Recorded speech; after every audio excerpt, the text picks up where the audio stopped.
Matchweek 23 of the J1 League season, and our live offering comes from Todoroki, where the pressure is on Kawasaki Frontale, the perennial title challengers and four-time J.League champions, currently find themselves just 3 points above the relegation zone before the visit of one of the division's in-form teams. Cerezo Osaka arrive unbeaten in 8 league matches, sitting 5th in the table. Haven't lost any of their last 7 meetings with Frontale in any competition. Both clubs suffered disappointing defeats against second-tier opposition in the 3rd round of the Emperor's Cup in midweek. And they attempt to bounce back here. Plenty riding on this one for both of them. Welcome along to the action from Kawasaki. Frontale has certainly fallen short of their standards of late. 4 straight draws coming into this in J1. They've led in 3 of them.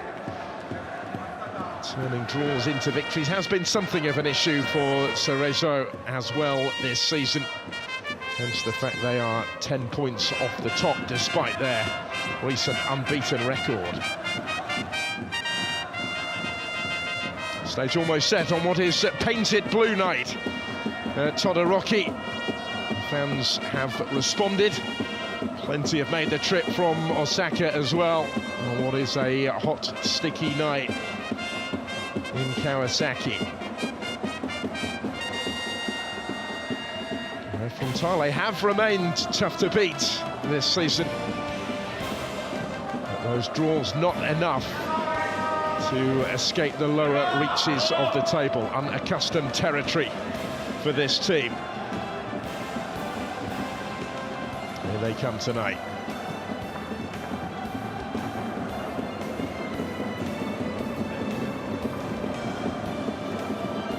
It is a season that has so far fallen well short of expectations for Kawasaki Frontale. Now the danger is it could get much worse than that. The 4-time champions sit just 3 points above the bottom 3 as they prepare to host a Cerezo Osaka side who've had their number in recent times and come with confidence to Kawasaki. Still striving for continental qualification and potentially even a tilt at the title over the second half of their season. Even in the context of this campaign, victory here would be some statement of intent for the visitors. Or can the home side begin to turn their fortunes around? Campaign last season that was salvaged by success in the Emperor's Cup, a competition that they exited at the 3rd round stage on Wednesday night. Akihiro Yeniga bringing up 450 appearances in J1 a couple of games ago. The regular for so many seasons back on the bench tonight, as he has been in 3 of their last 4 games now. Full-time title-winning coach Toru Aniki continues to tinker with his team in search of an elusive return to winning ways.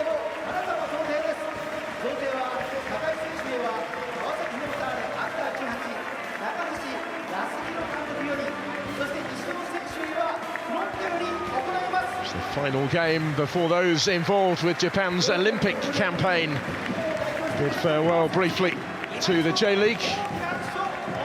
Takai, a key figure at the back for Frontale, will be as well for his country in Paris over the course of the next few weeks. He will be a teammate of today's opponent, Ryu Nishio, past fit to start for Cerezo Osaka, despite an injury scare in the Cup in midweek.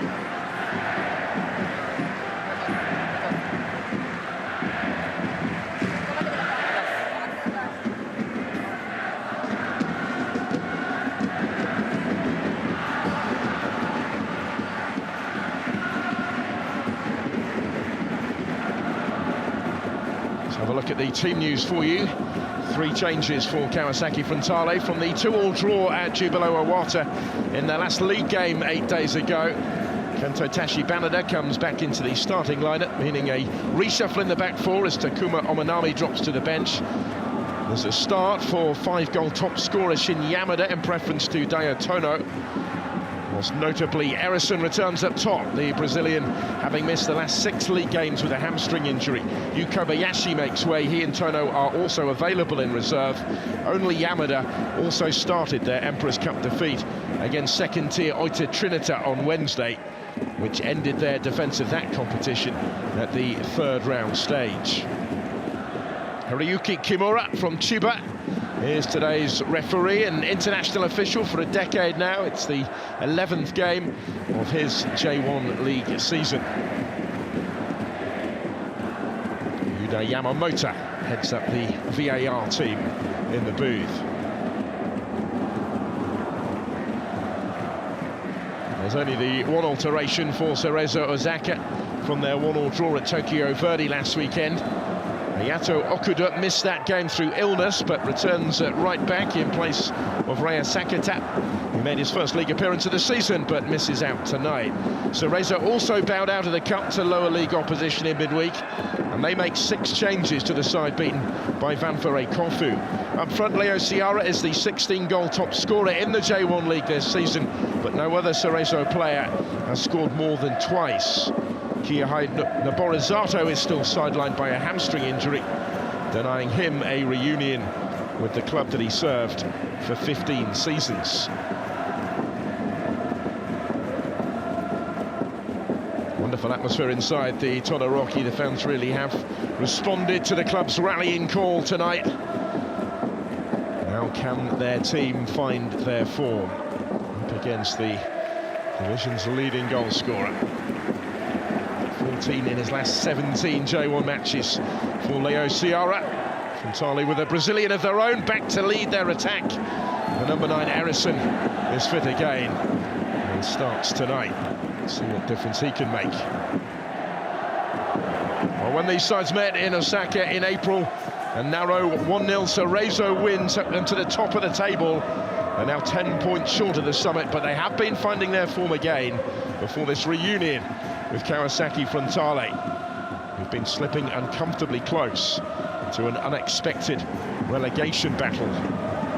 Looking to set off here on the front foot of Toru Aniki's team as they try and turn their fortunes around into the second half of the season now. And that bottom 3 is uncomfortably, uncharacteristically close.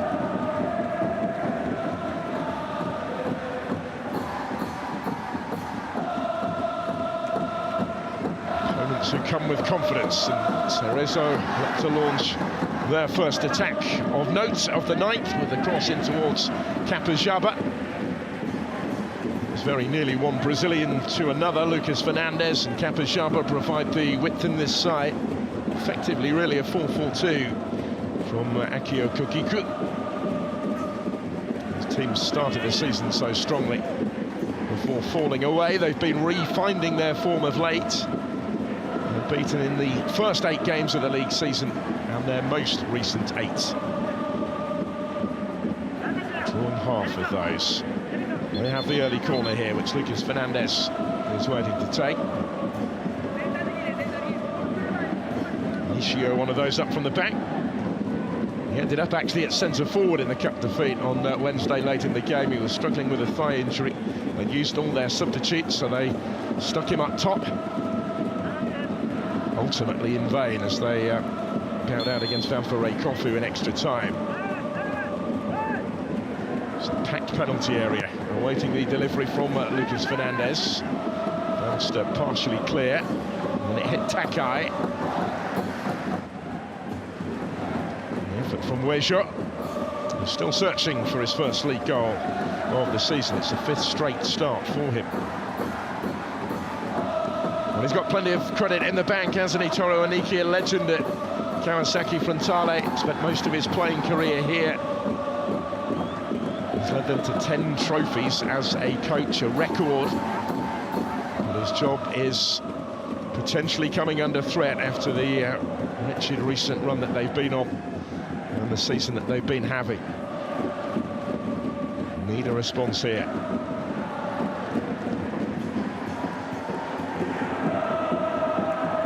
Was able to salvage last season despite that disappointing league campaign. And they finished 8th in the table by winning the Emperor's Cup, but even that has gone this year as well after the loss against Deutsche Trinita. 3-1 they were beaten by the JT side on Wednesday. And the Frontale goal was only a late consolation, a minute from time, from the fit again Erison.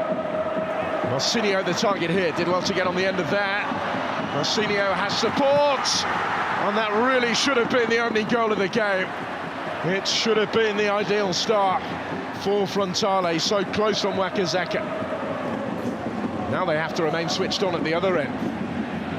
Kapajaba. A really good start to the game. And he's got options in the middle as well.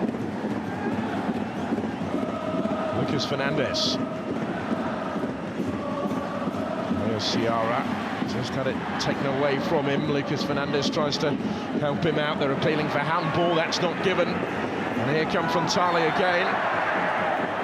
With Marcinho once more. He was involved in the build-up a moment ago.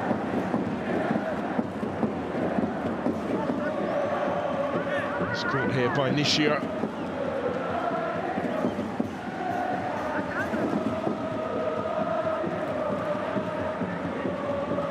Switch of play that did the damage. Marcinho made it his. Shot too close to the goalkeeper from Wakazaka. Kim deserves a real share of the credit for keeping his team on terms in the early stages. It's a little bit of a concern for Frontale. Harrison's missed the last 6 league matches with a hamstring injury, and he's hobbling again after that. Made his return off the bench in the cup in midweek. Has been an injury-interrupted first season at the club for the former Botafogo striker.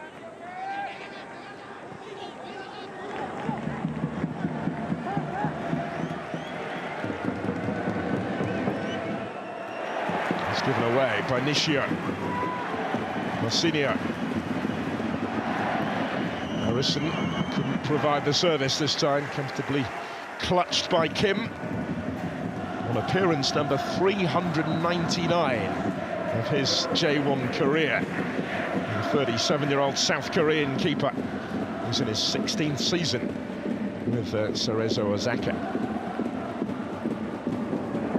Experienced South Koreans at either end of the field tonight. Here's Jung Sung-ryong of Kawasaki Frontale at the age of 39, his 9th season with the club. Reclaimed his place recently from Naoto Kamifukamoto.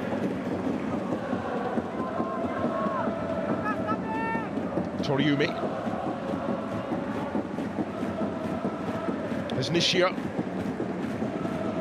10th straight start, but as we saw at the start, he will be one of those away with Japan at the Olympics.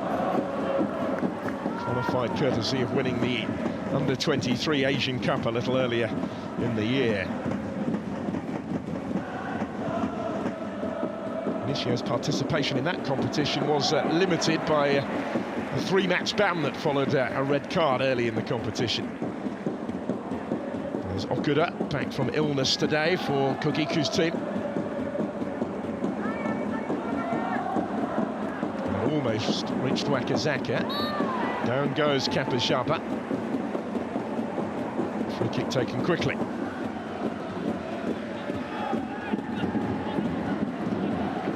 He really had Weijo to aim at in the middle there. Jung was able to come and gather, but they've lost it.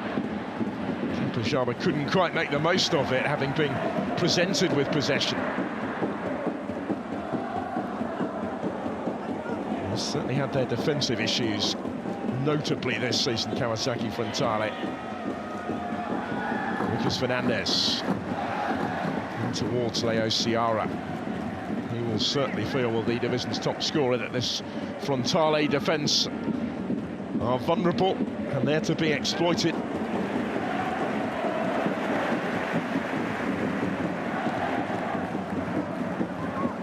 Marcinho. He's been in good form of late at the other end of the field, and he's still going here. There's support from Erison, who was trying to tease it into the path of, and just didn't quite have the room to do so in the end. 4 goals in his last 7 games for Marcinho, but he tends to be the creator-in-chief in this side over the course of the last 4 seasons. Just to settle for the corner kick.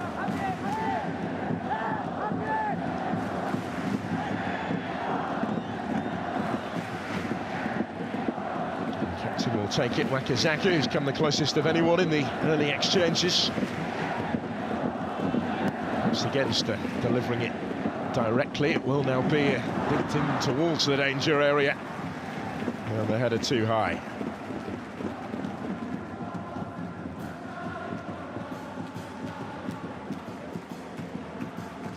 Just the 1 goal from centre-back for Kota Takai so far this season. There's half a chance for him.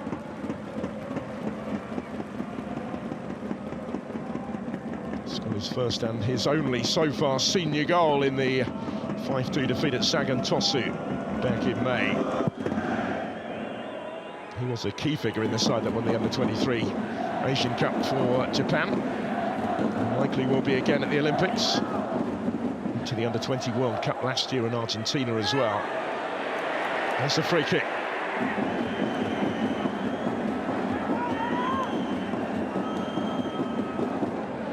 Fernandez caught with the boot of Wakazaka. He's taken over the captaincy this season from Tashi Banada, despite the latter being a regular in the starting lineup again. He was brought on at half-time against Jubila Awata in the last league game and immediately restored to the starting lineup today. Now, having won it, Lucas Fernandez is going to take it. No shortage of options for him here. By Fernandez, and the goalkeeper down in time to make the save.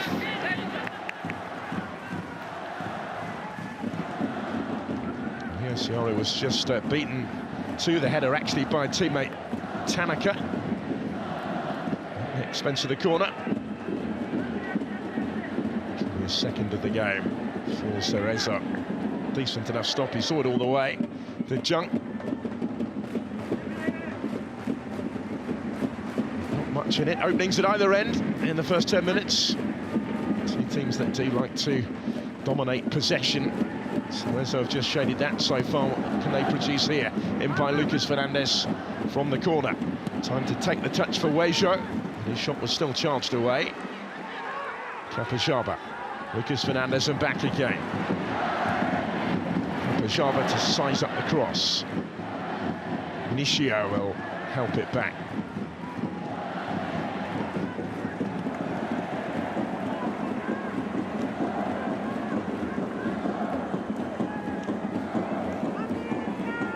Frontale have actually averaged the 4th most possession of any side in this division this season. Cerezo in the top 6 in that statistic as well.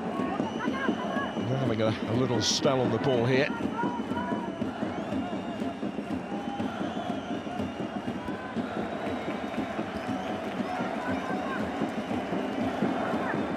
Funaki launching it longer for Kapajaba.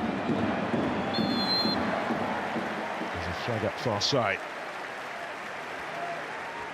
Getting a little run in the side, Kapajaba, 7 straight league start for him, having missed the previous 6 games. Battling for that with Takai. Van Vermeskirchen goes back in field. He switched from the left to the right of the back 4 in the reshuffle tonight. Waniki continues to tinker.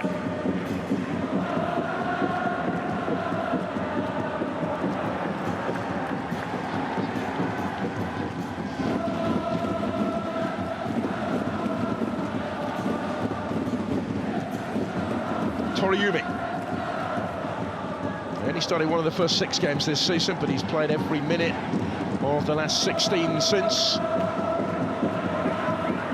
Cerezo the target through the middle. A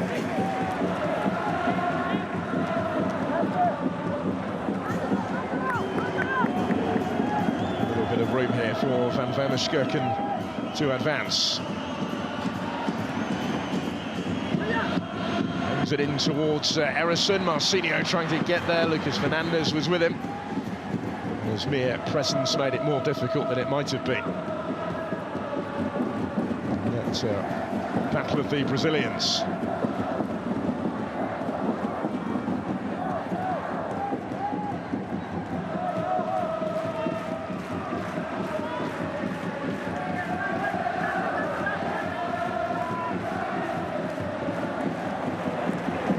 Given away by Toriumi. Shin Yamada,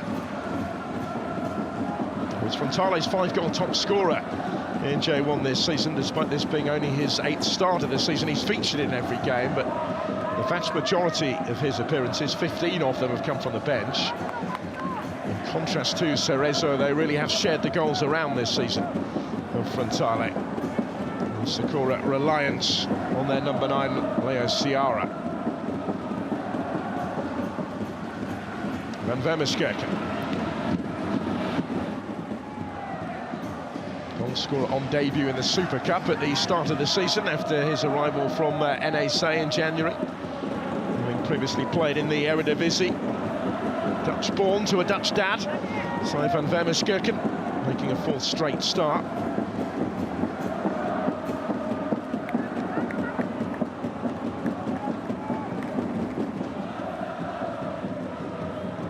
Does provide them with a genuine full-back option on either flank, really, given that Aniki has tended at times to play midfielders in those full-back positions more often than not this season, including Tashi Bernadette, who's operating at left-back tonight.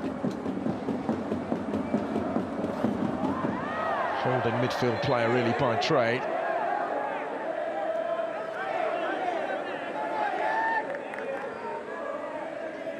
Free kick will follow a quarter of an hour in.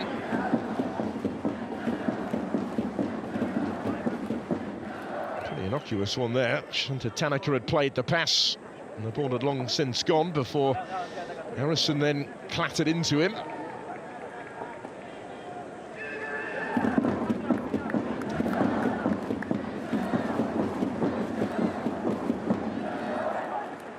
Tanaka has been a key performer, hasn't he, since signing from Contadole Sapporo for this season. Change of position, he arrived really as a centre-back. He's started every game in that defensive midfield role.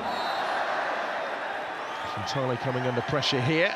We've seen just the one shot at goal from the home side so far, the effort from Wakazaka. Cerezo have seemingly established themselves fairly successfully, provided the platform may be to push on from. Not always easy, is the away side coming here to do that. Frontale are unbeaten in 7 at home in the J-League. They've drawn 3 of the last 4 in front of their own fans. They lost 3 of the first 4 here this season, but not since.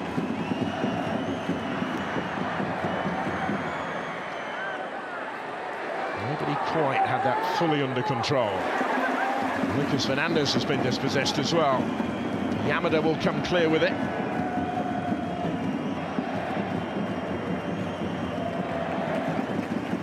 It was neatly done by the fit again Oshima. Wakazaka back to Oshima.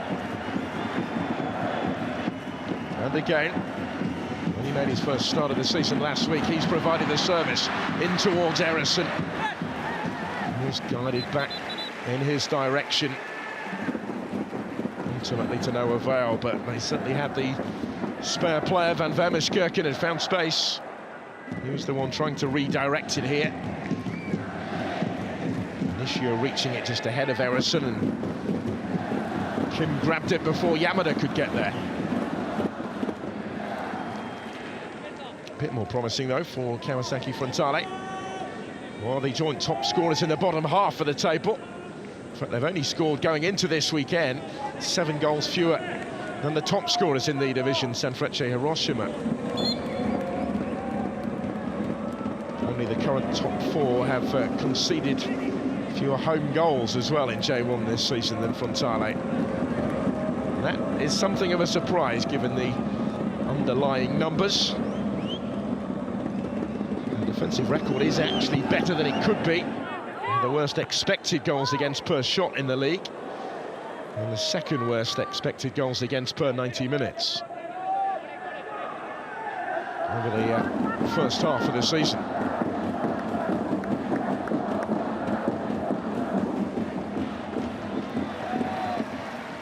Put out by Sasaki. Tesha Banada. There's Oshima. 14th season with the club now, Ryota Oshima. Part of the side that took the title in all 4 of their successful J-League seasons. Here's Marcinho taking over and taking on the shot, which the goalkeeper couldn't hold. Yamada was trying to get there. There's a whistle gone now anyway, with Kim Jin Hyun down.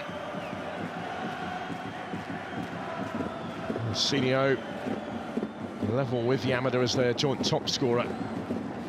5 goals, always going to take that on, but never really unduly testing Kim. The bigger problem for the goalkeeper was the painful blow that he picked up in the follow-up.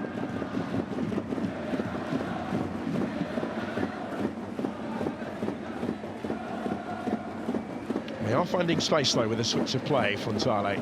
We'll take encouragement from that.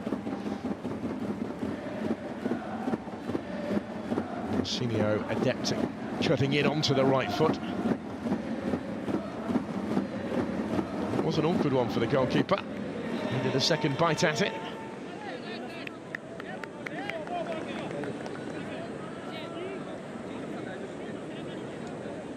Still feeling the effects, Kim Jin Hyun, who hasn't missed a league game this season. Some servant he's been since joining out of university all the way back in 2009. 6 clean sheets for him so far in this J-League season.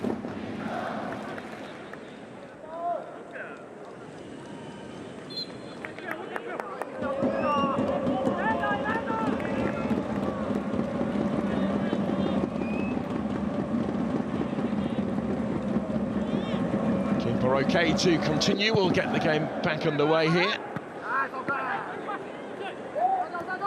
Ciara had come a little bit deeper to get involved. Frontale wanted the free kick, it is not forthcoming. Instead they have to remain switched on because Lucas Fernandez has it for the Sakura. Support from Okuda down there as well. Okuno. Lucas Fernandez. Right in front of the referee, that one. He'll get the free kick. 5 years he had in Sapporo with Consadole before making the move for this season, Lucas Fernandez. 9 straight start, he's been a regular for the Cherry Blossoms. He's causing Frontale some early issues tonight.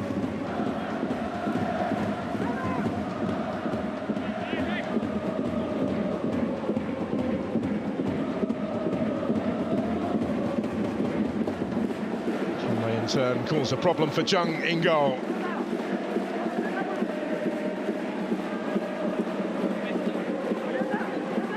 It's in the right type of territory, isn't it? Weisho looks like he bounces it. Lucas Fernandez is the set-piece specialist in the side.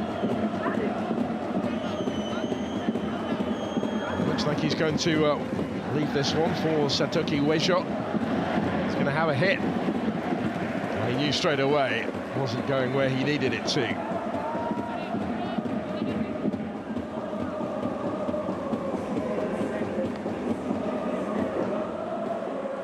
One that he will necessarily want to see again as that wait for his first league goal of the season goes on. He did score in the League Cup playoff defeat against Machida Zelvia just last month, his only goal in any competition this season. That's the closest that we've come to a goal this evening from Wakazaka. of goalkeeper Ambar. Having been teed up by Marcinho, but having put himself in that position. Yasuda Wakazaka, score of 9 goals last season. Would have expected to add to the 4 that he's got so far in 2024. And with the game at the midway point of the first half, the drinks break. Understandable in the conditions, 28 degrees Celsius at kickoff in Kawasaki. That is the cut-off point for the drinks break. It's very humid out there tonight as well. And it may well have an impact as the game goes on. A game that has had its moments so far, certainly. Openings at either end, but no breakthrough yet.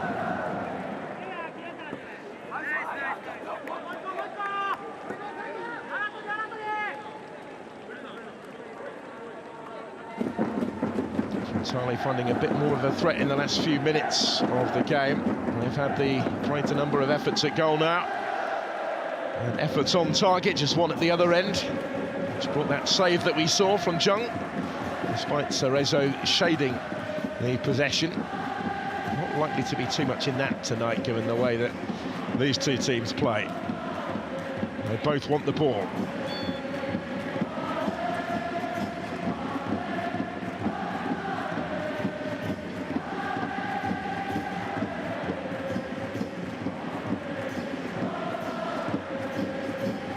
Despite the fact that they have tended to dominate possession this season, Cerezo have scored almost half of their goals actually from set pieces.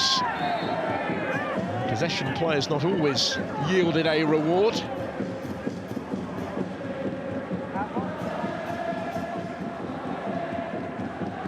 Just a little blow from behind for Yamada there. Toriumi got too tight. It's a key individual contest, that one, that's developing as the game goes on.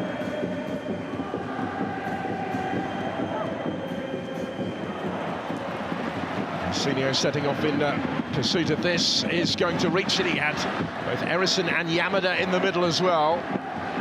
Clear back for Marcinho, maybe to try again. Okazaki was his target. Just unable to pick that particular pass, and Nishio can clear.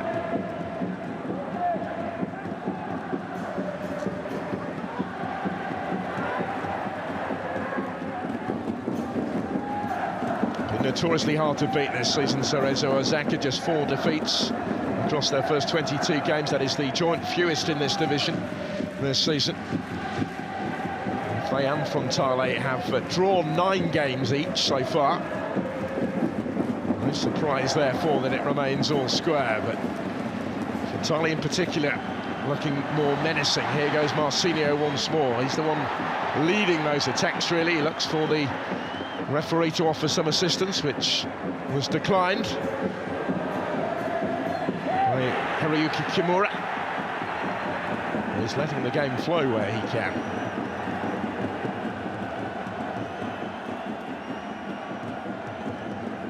Leo Ciara back doing his defensive duties that stepped across him with some force.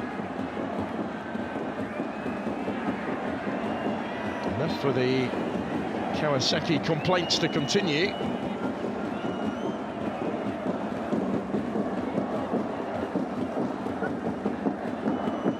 Toriumi. Funaki. Leo Ciara. They've not really been able to get into it yet in an attacking sense. And he's very much the focal point of that attack. Formerly, of course, of Frontale's great rivals, Yokohama F. Marinos. Erison is down again. This is how he was hurt. Toriumi got both player and ball by the looks of that. And it has been an injury-interrupted first season in Kawasaki for Erison, since they paid a reported €3.5 million, the equivalent of, to bringing him from Botafogo in Brazil. That's the last 6 games, just the 3 league goals so far for the new number 9. Effectively, really, a replacement for his compatriot, Leandro Damião, who was one of those that departed at the end of last season. Back to Brazil with Coritiba after 5 seasons at the club. So far, the big rebuild under Toru Aniki over the course of the last couple of campaigns has not gone according to plan. Champions in 2021, runners-up in 2022. All the changes since have not had the desired effect.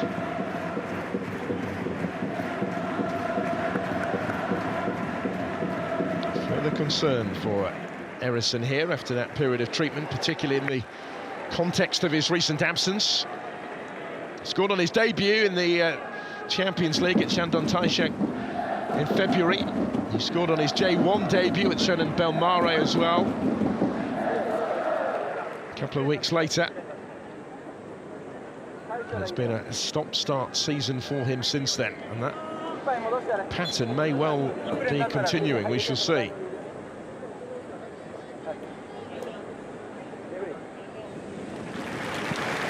Yu Kobayashi would be the obvious replacement, player whose spot Eriksson tuck in the starting lineup if a change has to happen, but he's going to try and continue for now. That's one to keep an eye on.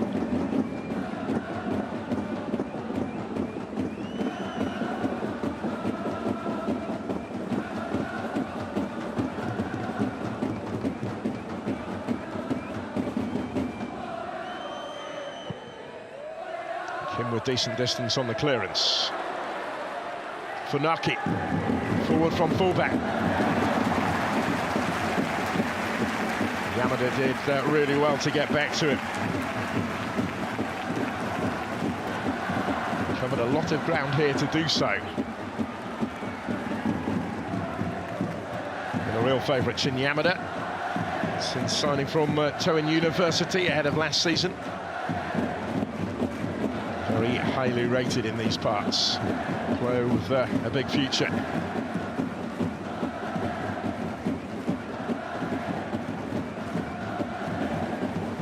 So here comes the throw. Kapajaba, who hold it directly towards the danger area.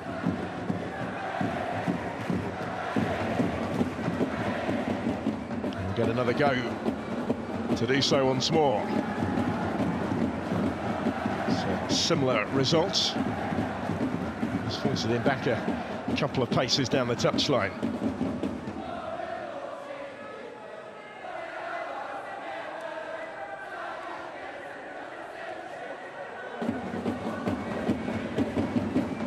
Too many options immediately available to him, so it's into the feet of Leo Ciara this time instead. Yamada under pressure from Kapajaba. He wasn't giving that one up. Has done really well to come away with it, and still may yet make something of it. Kapajaba ultimately outnumbered, then a possible penalty appeal. The referee perfectly placed, very quick to wave it on. Before Yamada is fouled. And a little bit of breathing space for everyone involved.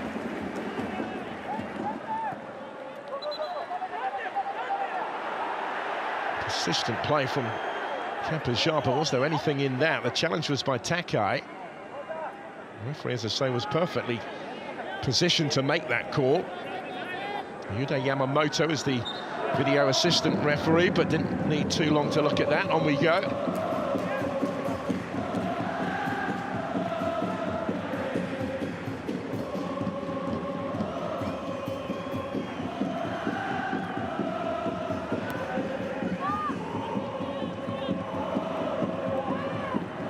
Kapajaba again, seeing plenty of it just at the moment, and taking some stopping. Brings about the game's first caution.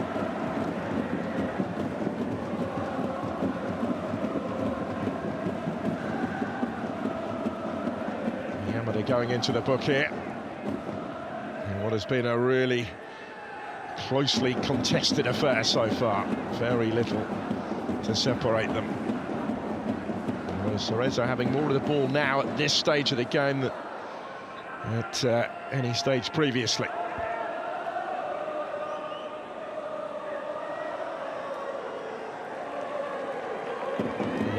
to track back. That's his third yellow card of the season. Usually just one away from a ban. Free kick to follow will be taken by Lucas Fernandez.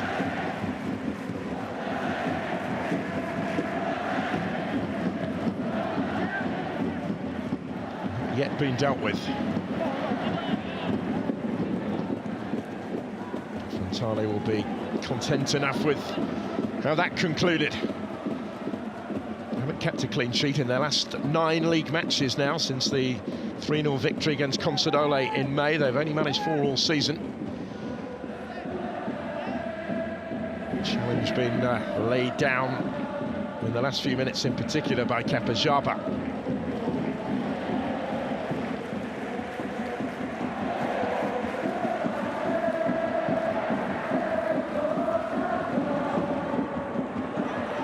Ball over the top, and it very nearly opened up for Weizhou. Zheng able to come and gather it up. Routinely in the end, for a moment, it looked as if it would be anything but. Game of fine margins, this. Sasaki. Here's Tashi Banada. Harrison was looking to help it on towards Wakazaka.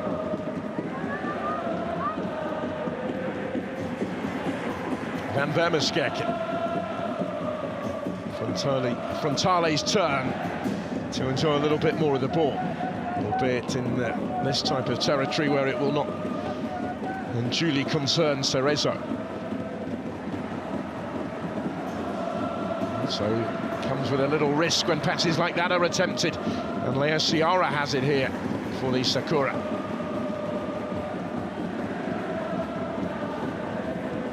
Wakazaka.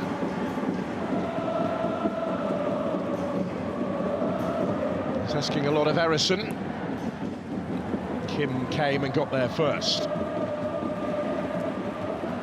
Wakazaka helping it through, and this time it does open up, and this time it's in from Marcinho. Frontale hit the front. And Marcinho's fine recent form in front of goal goes on. 5 in 8 games now. And reward for the home side in a match that matters much in the context of their struggling season.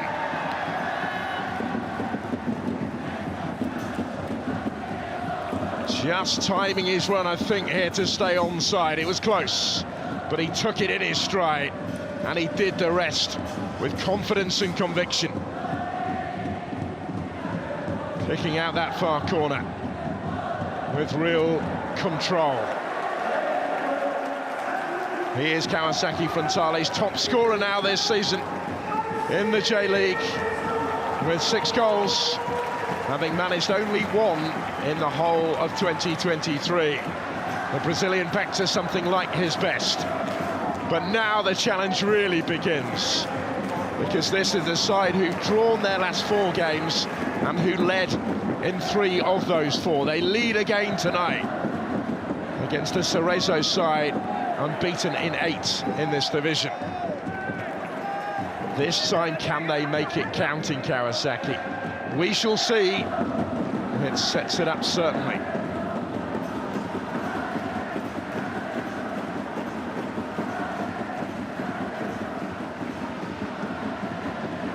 Here's Harrison. Scrapping for it, but beaten to it. There goes Leo Ciara, trying to lead the charge. Cerezo Osaka's side, just to remind you, who have failed to score only once all season. That was in the 1-0 defeat at Gamba Osaka in the first week of May. Been on target in all 10 league games since then. They will get chances, you suspect, tonight. And it is fascinatingly poised now, as we wait to see whether they can make them count. Wait to see whether Kawasaki Frontale can convert a lead into a victory, which has been a particular pitfall of their season. being unable to do so. Here they come again, in search of more, maybe. Marcinho very nearly had more. Kim kept it out, still the danger. Marcinho again, just taken away from him this time. Cleared as far as Oshima, who never quite had it under control. Forward by Leo Ciara. Met by Jung.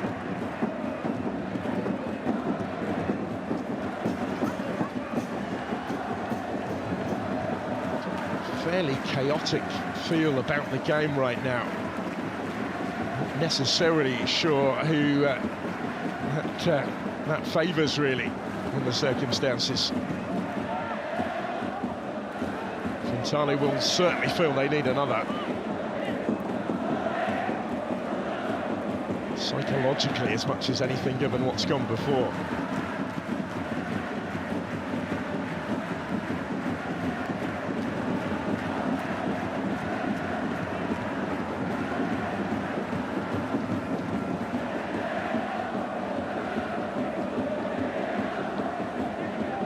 Sasaki, Tashibanada.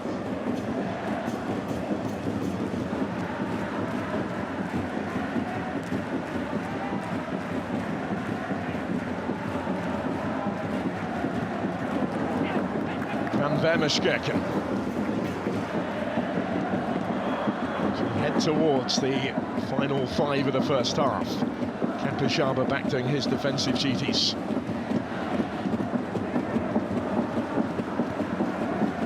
Nishio. Toriumi.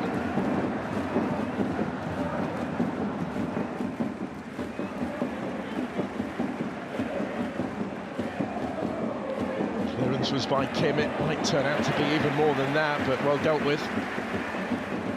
Lucas Fernandez was the target. Tashibanada did his job.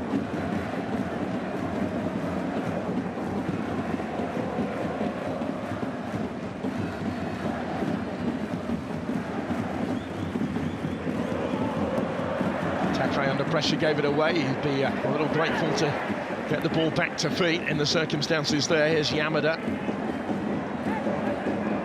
And Vermeerschkerken back to Takai again. He'll go all the way back to Jung this time. Cerezo try and press high. They will leave space elsewhere as a result of that. It could cost them here. Marcinho in the mood. Tashibanada continued his run in support. Little slip from Yamada as the ball sailed over his head. Clearance by Funaki. Played every minute of their season. Majority recently at left back. He can play in the heart of the defence as well, but the injury to the former Frontale player, Kyohei Naborizato, has ensured he's been needed on the left of defence. Naborizato's missed the last 11 games now with a hamstring injury. Denied a reunion with Frontale where he spent 15 seasons. Played 379 games for today's opponents.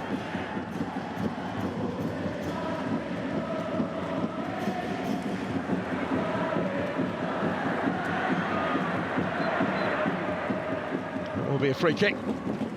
Of course, on the other side, change at fullback with Saya Maikuma joining RZ. Over the course of this summer, they'll miss him, Japanese international. Will be a replacement, we understand, at RZ for another Japanese international, Yukinari Sugawara, who signed for Southampton, or is set to.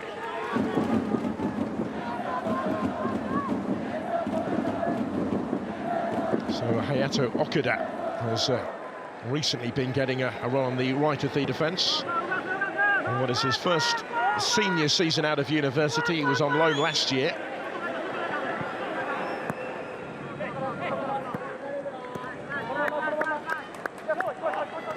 And in search of a response here, Cerezo before half-time, but rapidly running out of time to find it.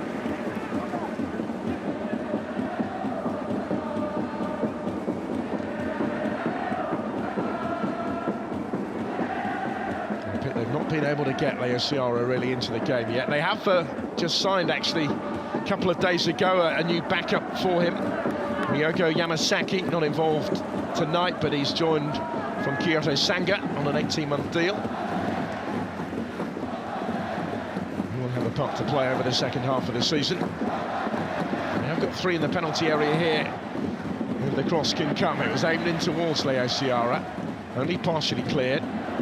Didn't reach Weijo. Sinio back helping out that defence. Now Erison, who has had his pocket picked by Toriumi, came away with it. Didn't get too far though. Now that long ball over the top at the other end has found Marcinho, and this time he can't quite take full advantage. Attempting to catch out the keeper, but it wasn't happening with that one. Scorer of the game's only goal thus far, Marcinho.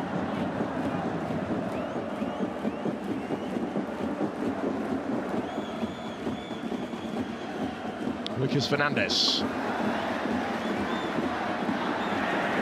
beats the floor in frustration, having showed a little too much of that to his opponent. There's Van Vermeerskirchen. Yamada goes infield. Oshima.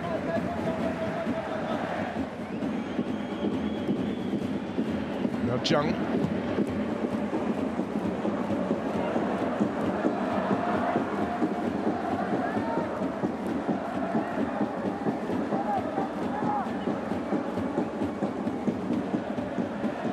Six games without a win, remember, in all competitions. Kawasaki Frontale factoring in that disappointing cup defeat on Wednesday as well.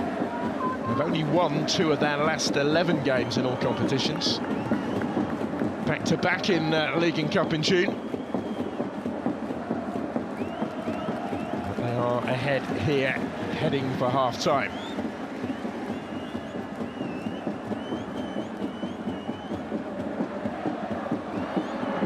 Almost able to reach there. Weijo just got to it first, which is why he got the free kick. And we go into 4 additional minutes at the end of the first 45.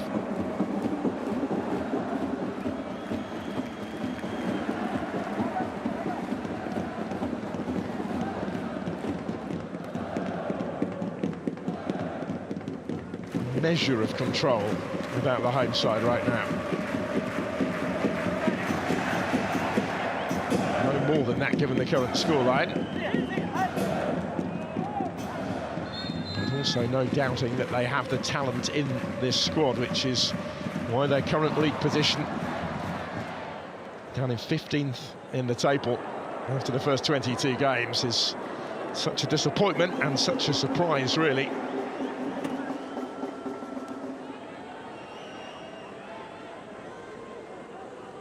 Shown flashes in games of what they are capable of and what they have been before, without being able to do so with any great degree of consistency. It's the challenge in the second half tonight. Got to get to the break yet though. Here's Funaki. Tanaka switching the play. Nishio. Okuda.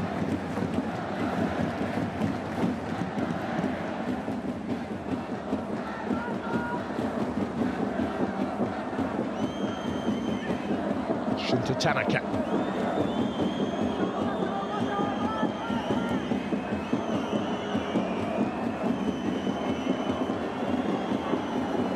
Frontale, it appears, content to let Cerezo have it, heading for half-time in this part of the pitch.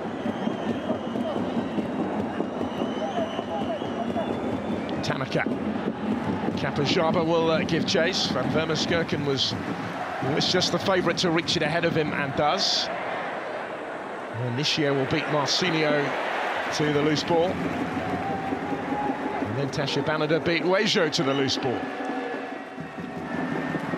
And continues to apply the one-man press in the final third. The left back.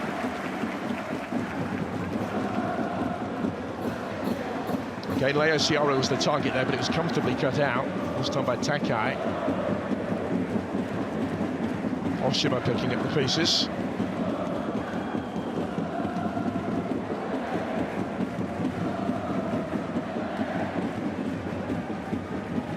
last went 6 league games without a victory between July and September of last year.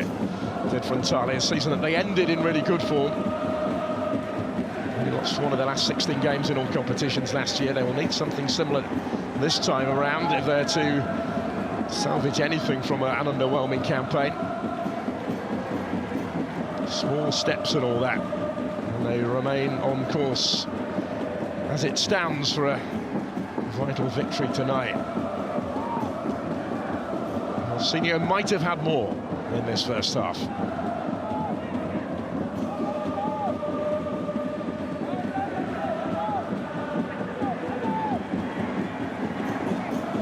Toriumi. The last of the 4 minutes that were added on at the end of the half. Is there going to be one last chance before the break for the Sakura? That one skips away from Weizhou.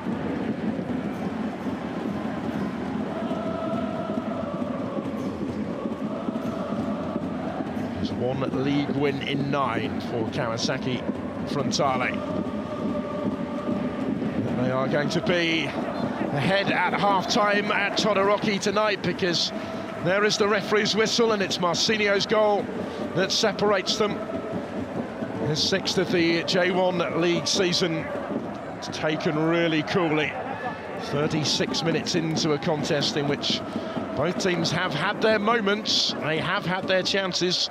Not too frequent. Leo Ciara certainly starved of service for Cerezo so far. They'll look to change that as they plot a route back, but the challenge for Frontale is clear. Can they hold on to the lead this time?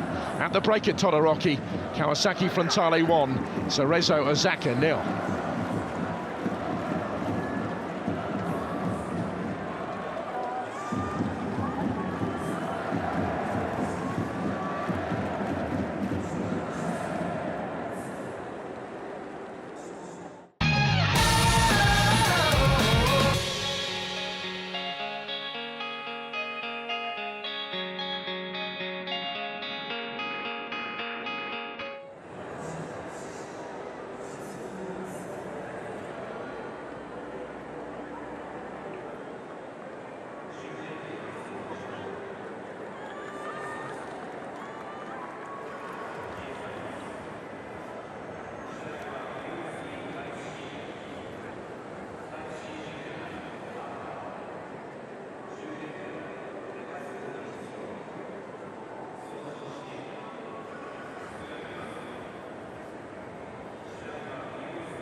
Welcome back then, almost set for the start of the second half at Todoroki. So far so good for Frontale. Kawasaki leading Cerezo Osaka by a goal to nil. Senio, the scorer. Changes are being readied, I think, potentially by both sides here. Certainly Cerezo are going to make a half-time change and bring on Shibayama. So Ricardo into the action as well for the home team. He will take the place of Ryota Oshima at the break in midfield. The Brazilian is on.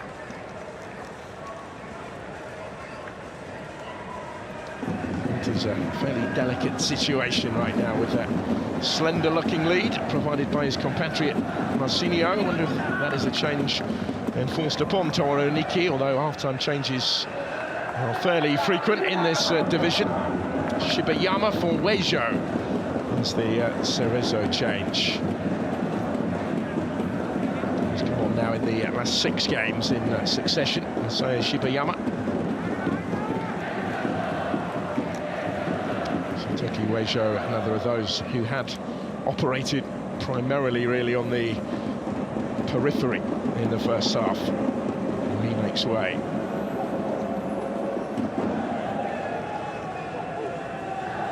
The strike that separates them, but Frontale haven't kept a clean sheet in any of their last 9 league games. Cerezo Osaka have only failed to score once all season. Can they salvage this in the second half? So delicately balanced, so brilliantly poised, isn't it? As we get set for the game to restart here.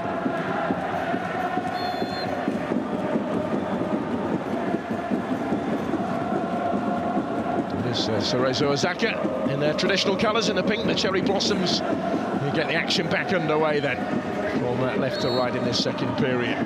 1 change apiece at the interval, 1 goal the difference so far.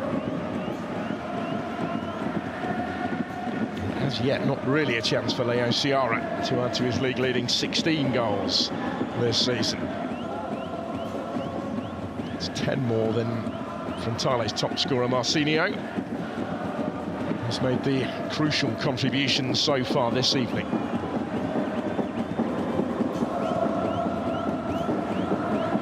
It's the first time actually that Marcinho goal in the club's last 4 meetings that Frontale have scored in this fixture.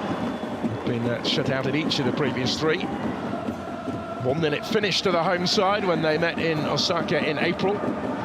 Result that took Cerezo top of the table at the time.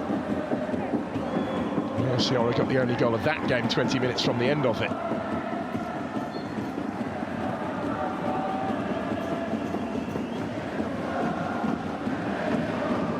Could have been dangerous, and the intent of the throw acknowledged by the substitute Shibayama, who couldn't quite get on the end of it. 1-4 actually the club's last 5 league meetings, Cerezo Osaka, and drawn the other one, which was 0-0 here last season, early in the season in March of last year.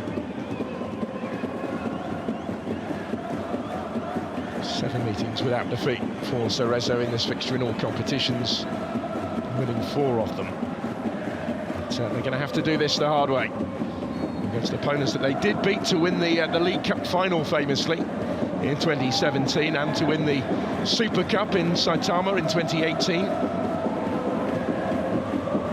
Lifted silverware since.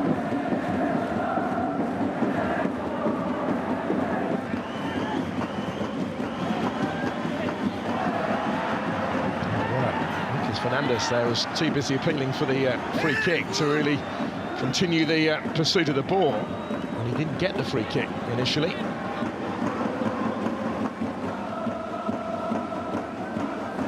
Well kept in by Shibayama. Fernandez certainly felt there was a foul there from Sasaki.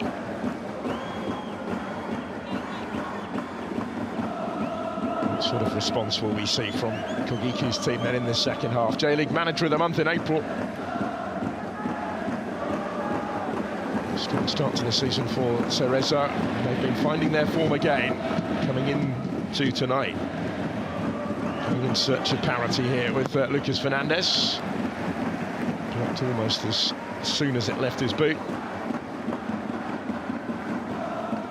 He's certainly one they will be looking towards to make something happen, forcing the early corner in this second half. Taken short and then delivered with a degree of menace, certainly. Tanaka underneath it. Sharper to try and return it. Through for Lucas Fernandez, and Marcinho is on the move in pursuit of the counter-attack here, and he's covered an awful lot of ground, which ultimately ended in frustration for him, but there will be something at the end of it. Marcinho might argue that is the least that he deserves.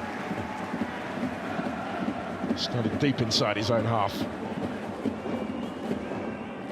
He did look to have gone around the challenge of Okuda. The card has come out for that challenge. Into the book goes the right back, to Okuda.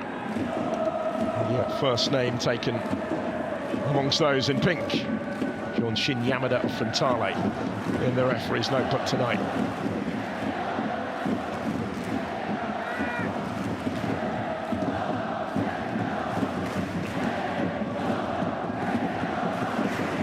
Useful position this then for the free kick.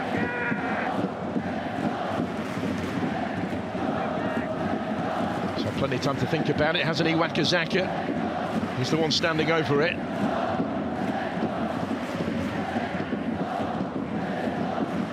Second at this stage could be so significant when it comes from Wakazaka.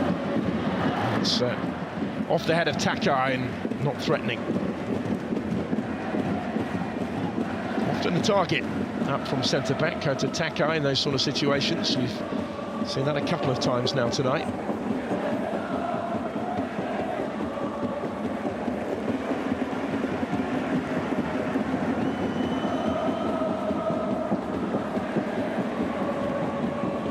We're also seeing Okuda invert much more frequently into midfield at times now. A little shift since the half-time substitution.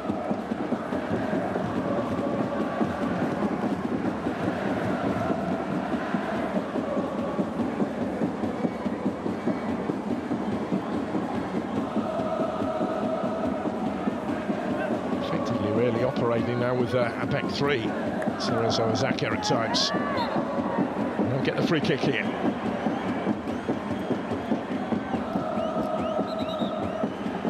Shibiyama has been heavily involved since his introduction. They wanted to take it quickly, not permitted to do so.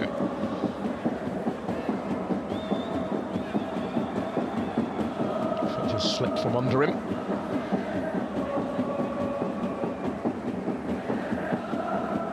Has been cutting up in places a little bit with Todoroki tonight.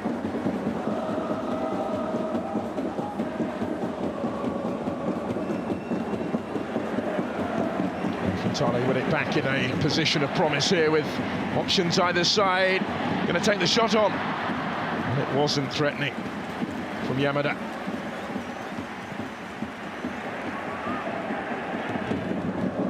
Have a teammate either side of him, Shin Yamada there, and in hindsight their presence might now look a better option.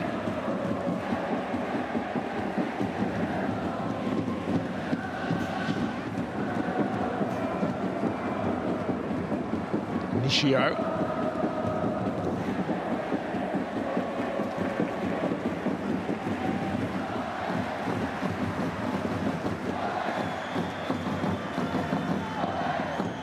Plenty of ventured forward in support of the attack. Jose Ricardo, first notable involvement since he came on at the break. Three in the penalty area here. Wakazaka will reach it first. He was looking for Marcinho. Nothing at the end of that.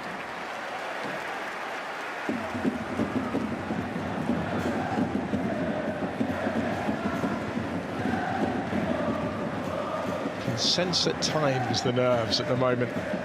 Understandable in the circumstances for Frontale. Drawn the last 4 games that I mentioned, and in the first 3 of those, it was Marcinho who had put them in front. They did also lead in the 2-2 at Jubilo Iwata in the last league game. Despite conceding first, they turned that around and only let in the equalising goal for 2-2 in stoppage time.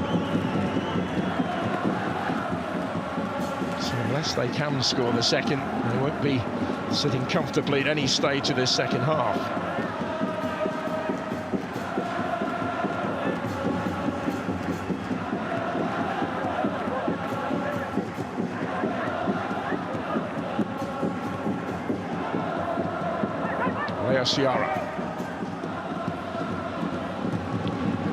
Shibiyama was in support, couldn't quite take it in his stride.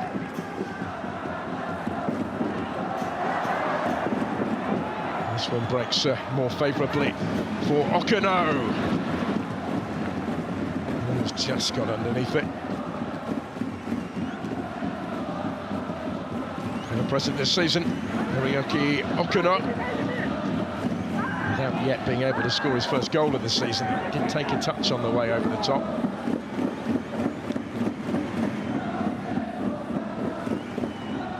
Have to go back to April of last year for his last goals, when he scored twice in the victory at Tokyo. Lucas Fernandez with the corner. Missed ahead of everybody in the middle, and there were plenty of them trying to get on the end of that. Kapusharpa will retrieve it.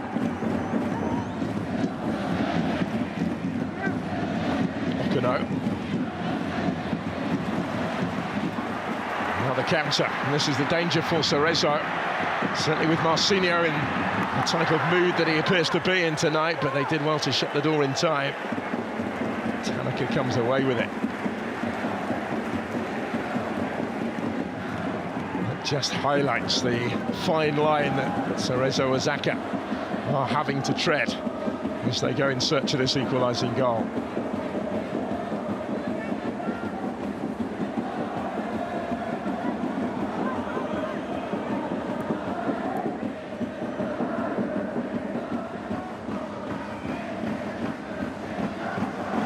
Fernandez.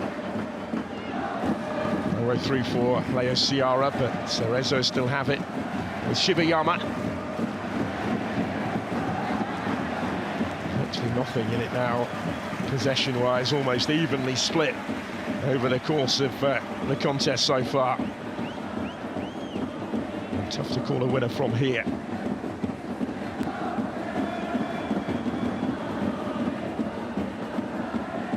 It would make potentially to Frontale's season, though, were they able to get such a vital victory. It would currently move them up a couple of places to 13th in the table, still nowhere near where they expect to be. Proof of progress potentially. Another change is seemingly imminent.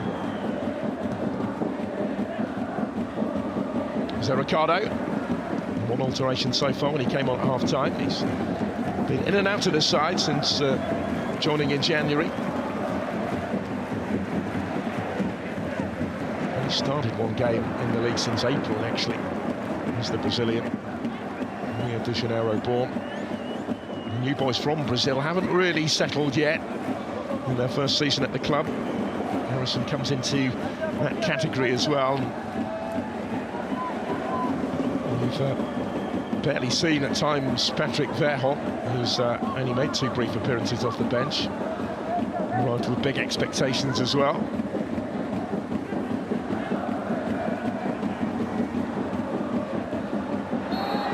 Kobayashi is going to come on, and it will be Harrison that makes way. No huge surprise at this juncture, even though 6 games out with a hamstring injury for Harrison. Potentially always part of the plan that he would make way around about the hour.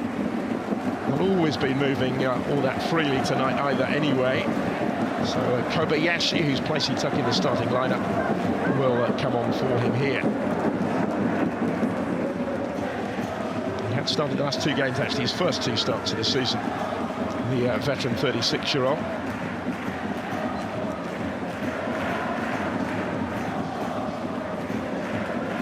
Harrison's part is played. Kobayashi in his 15th season with Frontale, a 1-club man. He's now featured in the last 5 games. There goes Lucas Fernandez, no free kick. Not too many appeals either on that occasion. As Tasha Banada comes away with it, but Fernandez had stayed down, which is why the ball will sportingly be put out of play.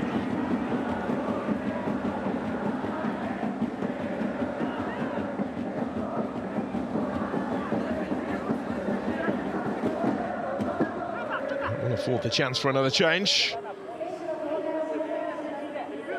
Okada coming off to be replaced by Yuichi Hirano for his 6th appearance of the season, all off the bench and all in the last 6 games. This has been a regular scene recently. The former Urawa Reds player is on. Hasn't started a game actually in the J-League since the summer of 2022.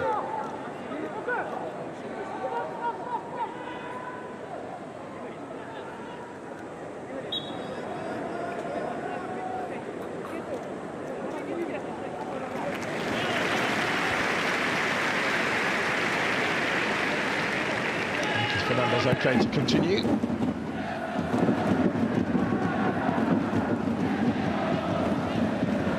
Still so little between them, almost an hour in. See how the latest changes affect the narrative.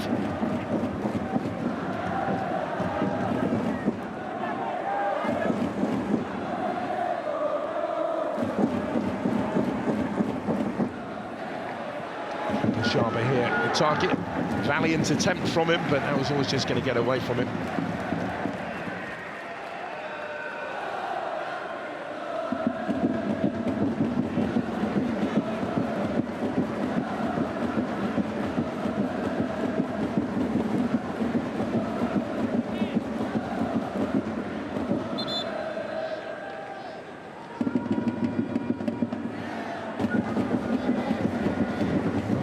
Scare potentially for Toru Aniki. Just been getting players back fit again, getting a few more options more recently. Not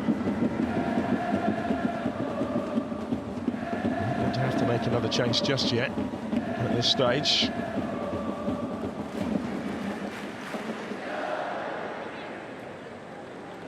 You look at the squad and those not involved today. Jesse L has perhaps been below his best recently. Bafetimi Gomez not been involved now in the last 5 matches, scored that hat-trick against Consadole in May. And so far, the move of Yuki Yamamoto hasn't really worked out, has it, from Gamba Osaka? Came with big expectations after an excellent year last year. And he's been on the fringes as well, and it does appear this change is going to have to happen because Takuma Omanami has been a regular starter recently. Given a breather on the bench today, is being summoned for the last half an hour or so. He once capped Japanese international. He's actually started 14 of the last 15 games. He's going to come on.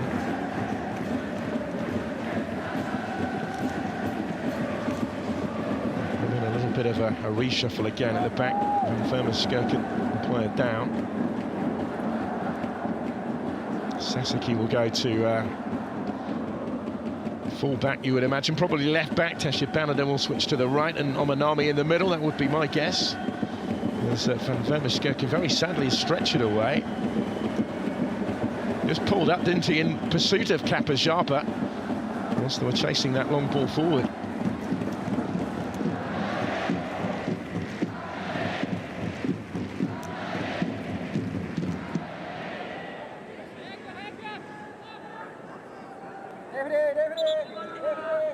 Never straightforward when your side is struggling.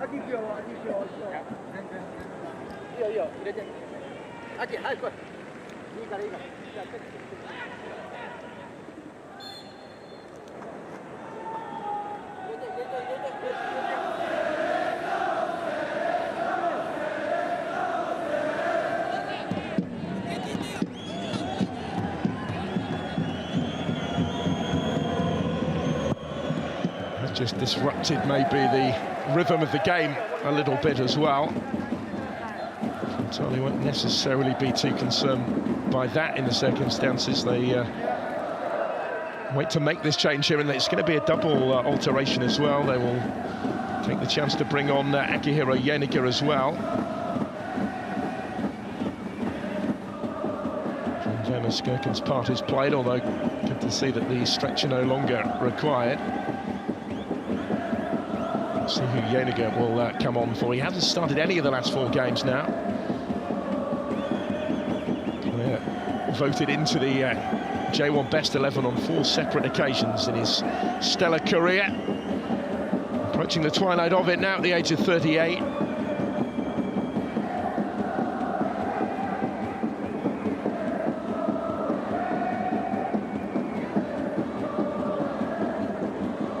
fancy his chances of making a difference at this stage. Still a little wait to get the subs on the field, though. There's something being said down there, because the red card has come out. The conversation continuing down on the touchline. One of the coaching staff talking himself into trouble, it would appear. Maybe they were unhappy about the wait to get the subs on the field. I'm not sure. It's speculation at this stage, but tempers boiling over down there on a hot, sticky night in Kawasaki.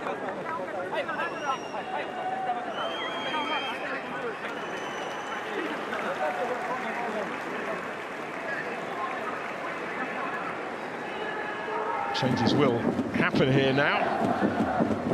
One of them enforced. Let's see who Ienega comes on for as well in a moment. Omanami is on. It will be Marcinho that makes way. Does so currently as the match winner.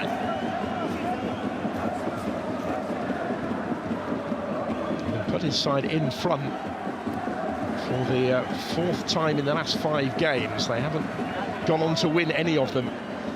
There's no more that he can do tonight. And that goal is to prove the difference in this one. Vastly experienced Akihiro Ienega, his replacement.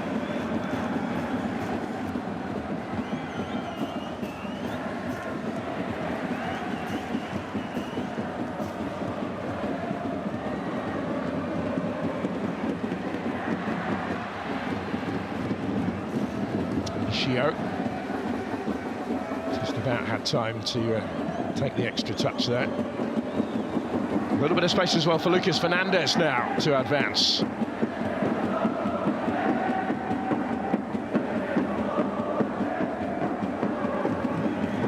Shibayama, Leo Ciara.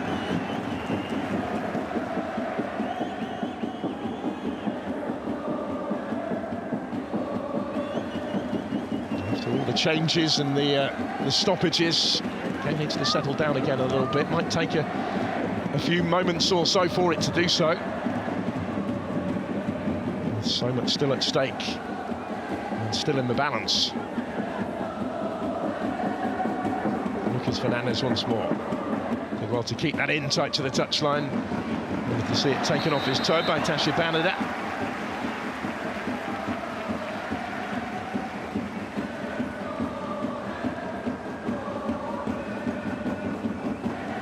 Stayed out over on that left-hand side. A little bit unnecessary from Lucas Fernandez at the end of that.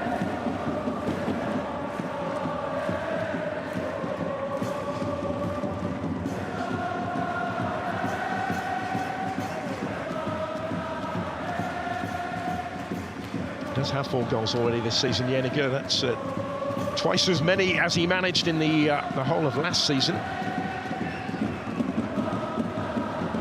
Changes keep coming. Cerezo switch this time. And Vitor Bueno is on for Okuno. It's an attacking move. Probably occupy a similar space in the midfield, but he will bring a more attacking skill set to that role than Okuno. No surprise to see him withdrawn at this stage of the game. He started every game in J1 this season, but he's only finished 3 of them. Hirono. Lucas Fernandez taking the ball from Nishio, whipping it in, first time towards Leo Ciara. And then a touch off both the goalkeeper and the frame of the goal before the flag went up. All going on in here. It's an excellent ball from Lucas Fernandez, but I think it was offside, wasn't it? Against Leo Ciara, who rose beautifully. Jung did enough to deny him anyway with the save. It wouldn't have counted. First time they threatened to get him involved, really.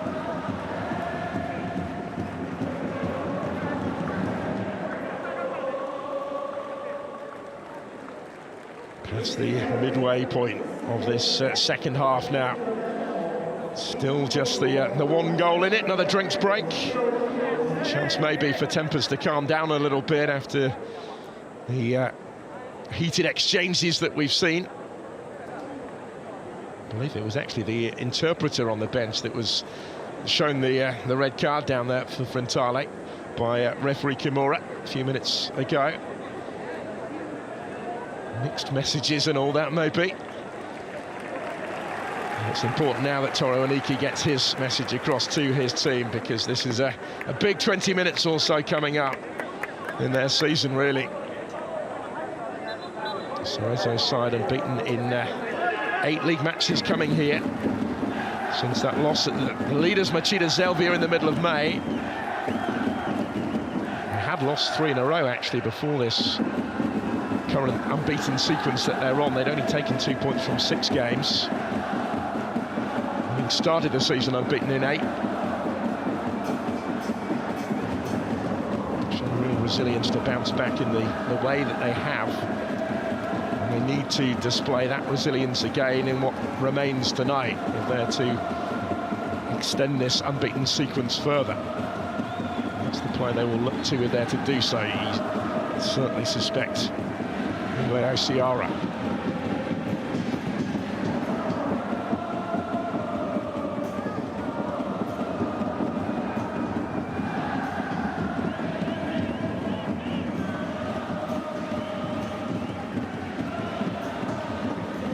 Home fans as well. Will Frontale from here in what remains to try and help them over the line. It's the last home game for a while. A trip to Casual Racehall next week before the J-League summer break. That's a better ball in towards Leo Ciara, and the goalkeeper came and didn't get there. Jung off his line quickly but missed it and wasn't made to pay. Sasaki down at the end of it.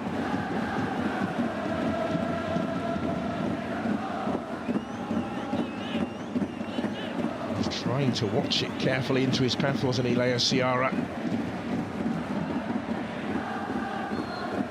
Presence of the goalkeeper proved important, but he will certainly be relieved. Jung Sung Ryong. How that ended.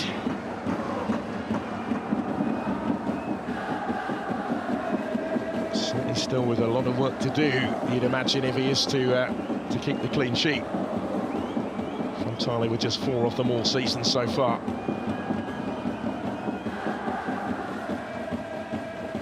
3 of those have come here at home, but they're looking a little more susceptible just at the moment. Shibayama's effort off target.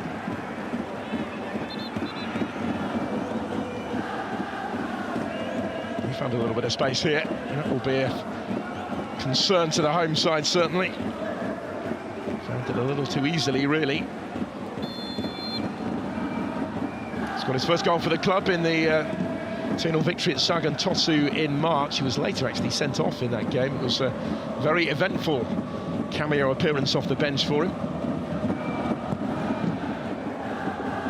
It's his second season at the club since his move from Omiya Adisha a year ago. Has looked capable of having his say for Cerezo tonight, certainly. He needs somebody to step up and soon.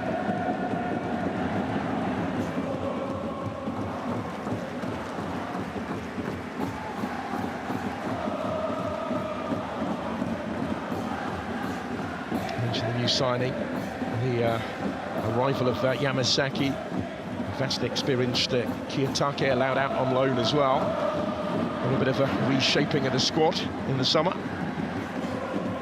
He's joined Sagantosu for the rest of the year.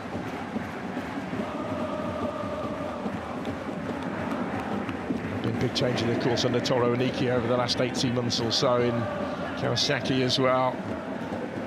Haven't had, as I touched on, the desired effect. He's still a big believer in the talent in this team. This would be a big win if they hold on to it. That's the side who started the day in the top 5. 12 points and 10 places better off than Kawasaki Frontale at kickoff.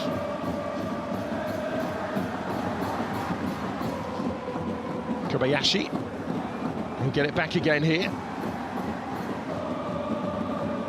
Better little spell this from the home side. Wasn't convincingly cleared, and Wakazaka was tempted to take it on first time, of course he was. Never quite had it fully under his control. Just got underneath it.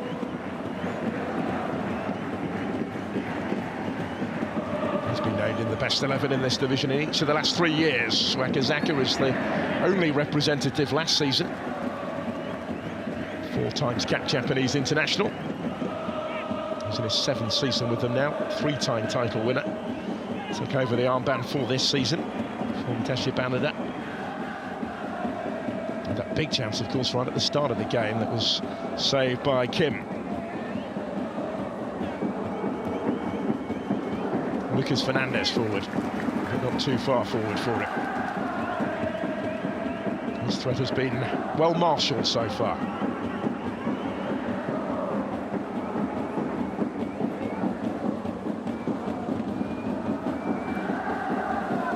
Rather than the anticipated reshuffle at the back, Omanami playing a little out of position at right back, direct replacement for Van Vermeerschurken, as it's turned out since that injury.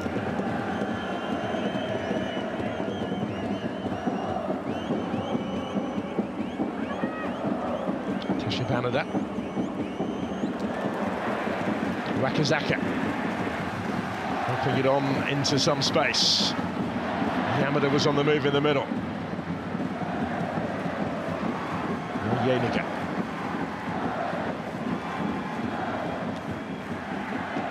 Tashi Banada. Here's Seko.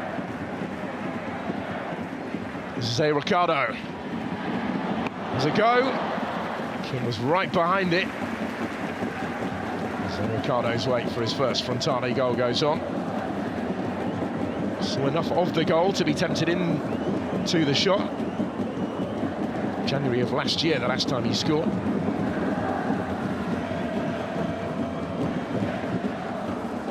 This prior to his move to Kawasaki from back in Brazil.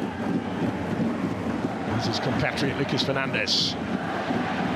Trying to find Vitor Bueno, another of the more recently arrived Brazilians. He's featuring actually for the first time in 5 games in J1. Kapashaba in towards Bueno, brilliant! Oh, it's an instinctive first-time finish. And it's the equalising goal for Cerezo Osaka. Vitor Bueno off the bench to level it. And he took it beautifully.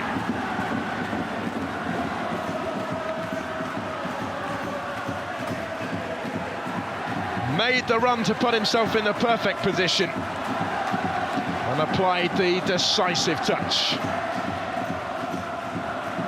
to score only his 2nd goal in J1. And one of such significance, just reached it first ahead of Sasaki. Leo Ciara played his part in the build-up. This was made in Brazil. Leo Ciara to Kapashaba and then in Vitor Bueno, through the legs maybe of the defender, which unsighted Jung in goal. He couldn't get down in time. And it's all square at Todoroki. And yet again, that recurring sinking feeling for Frontale. Yet again, the lead is lost.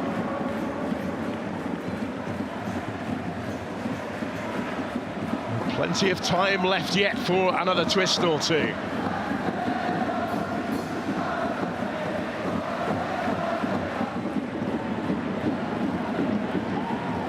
Is there an instant response here from Kawasaki Frontale?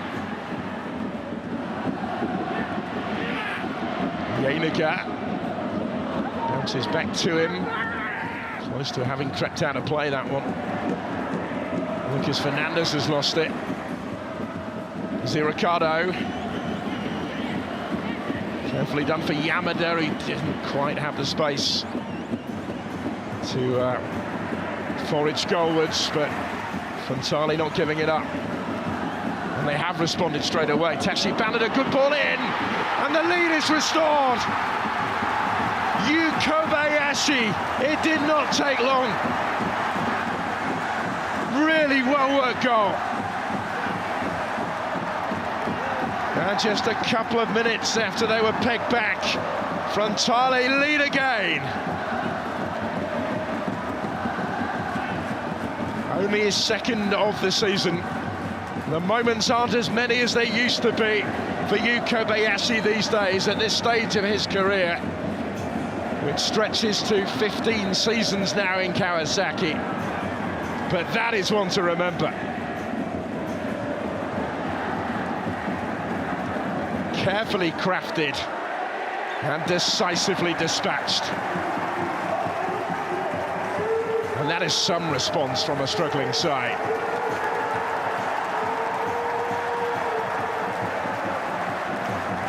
Not prepared to accept their fate. Not prepared to watch history repeat itself. They've dug deep and responded swiftly. And they're back on track for a vital victory.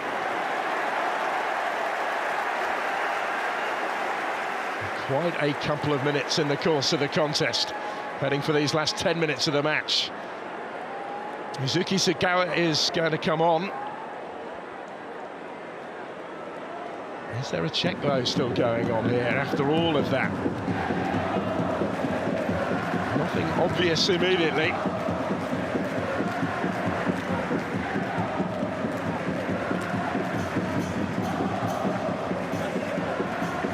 Of a sudden, a little anxiety sets in again, maybe. For Toro and Iki, they are checking it. Let's have another look. Is there a possible foul in the build-up here? Is that what they're looking at on Lucas Fernandez? That's where it all stemmed from. He had to seem to surrender possession a little too easily, and the decision has been overturned. It's well, would you believe it? It's not going to count. Frontale frustration. The celebrations proved premature. Well, it wasn't obvious at the time, was it? It wasn't given as a free kick at the time. But on review, Yuda Yamamoto has made the decision that the goal does not count. The change will happen anyway. Segawa is on for Shin Yamada. And we're about to make that substitution after the goal had gone in.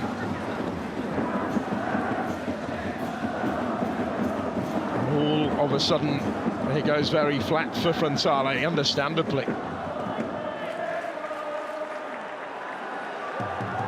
That was even earlier in the move, wasn't it, where it looked like the ball had gone out of play.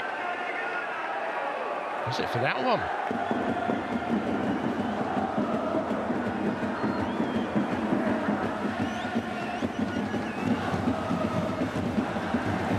Things that they had to go back and revisit, and crucially, it does not count, and it stays at 1-1.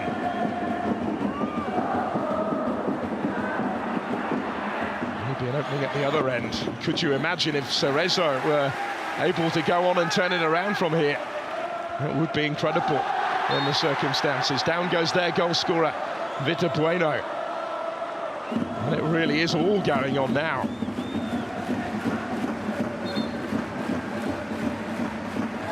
By Sasaki.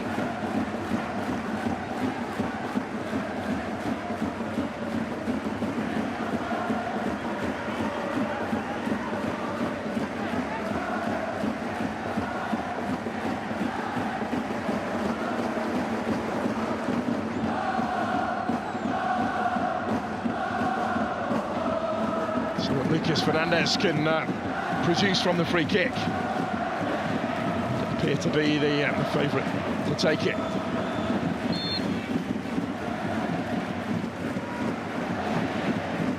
And does so directly with danger. Cleared before Kapashaba could get there. But they will commit everybody forward still, nobody venturing back yet. Given where the ball is, given the stage that the game is at.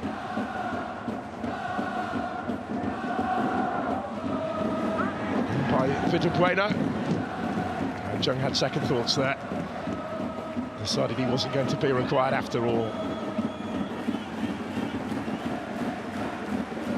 Well, I think this is why the goal didn't stand. The ball judged to have gone out of play in the build-up, and it did look to have gone out of play there. Was it the same phase of play? Well, you could argue that it was, given where Lucas Fernandez was dispossessed just after that. There's a lot happened between that moment and the ball going in. Plenty of it. Had play reset there, you could argue as such, but the VAR with a different opinion. So that fine finish, that well-crafted move, counts for nothing.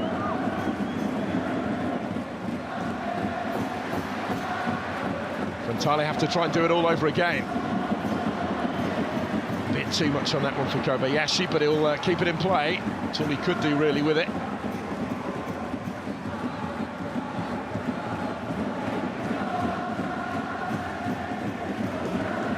So Ricardo.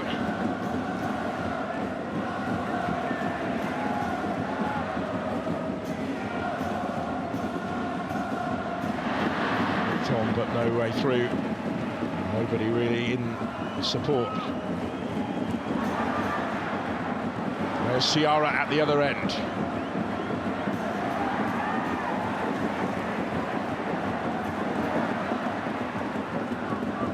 Final 5 of the 90. In the sense that anything could happen from here yet.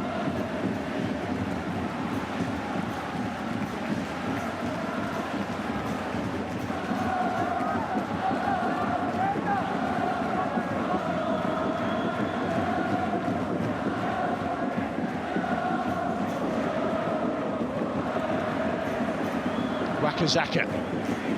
Tashibanada's in space if they can find him. First a little wider than he would have liked, but he'll get there. Sagawa in support, as is Wakazaka. Plenty back in pink.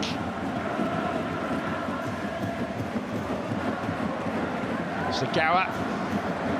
His feet were a little too fast, even for himself maybe there, but he's kept hold of possession. Making his return after missing the last 3 games. Mizuki Sagawa today.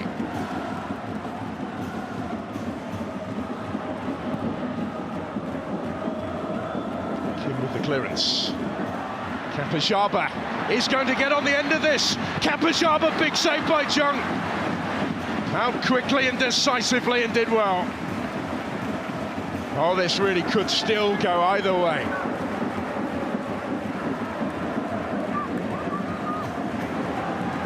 Did look as if that might have been Kapashaba's moment now. Is this onside? Kobayashi at the other end. Flag has gone up as I thought it would. Kim kept him out anyway. Offside given. Openings at either end in a matter of moments. Will we get the winning goal? His eyes lit up there, Kapashaba, when bearing down on goal. That was good goalkeeping from Jung Seung-ryong. That was offside against Kobayashi at the other end. That's the correct call.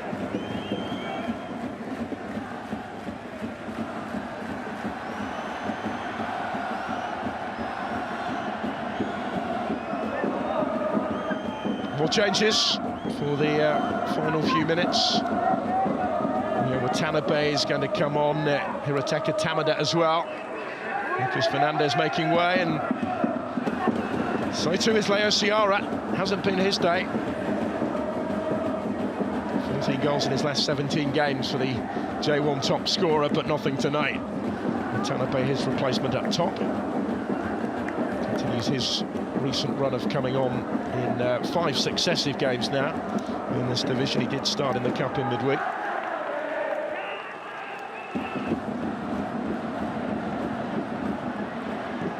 Captain's armband handed over to Yuya Nishio by Leo Ciara.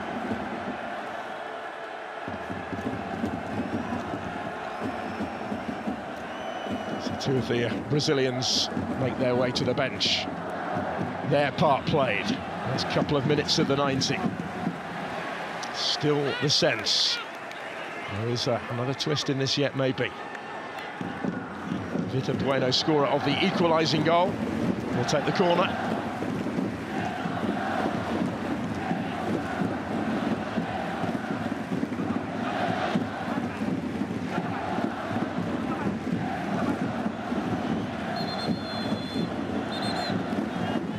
Referee not yet happy for it to be taken.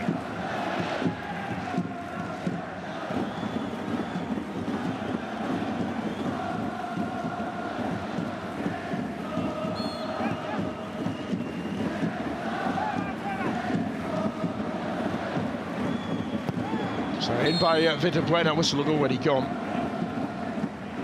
Even before Funaki launched himself at that in the middle. Free kick given.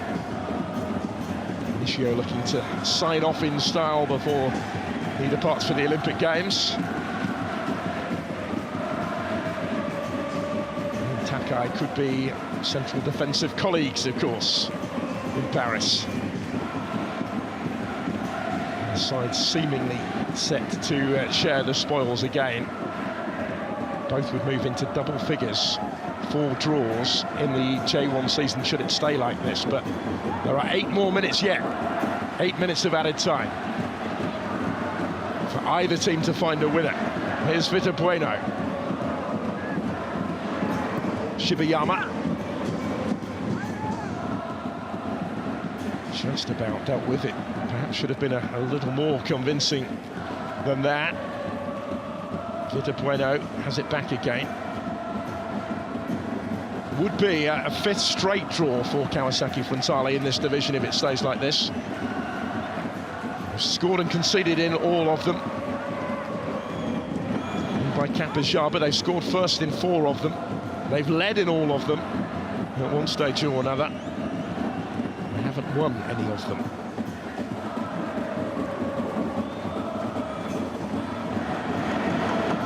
Kapajaba. Cerezo Osaka have had their chances to win it as well, and there may yet be further to follow. Nishio to Vitor Bueno. Shibayama. Kapajaba.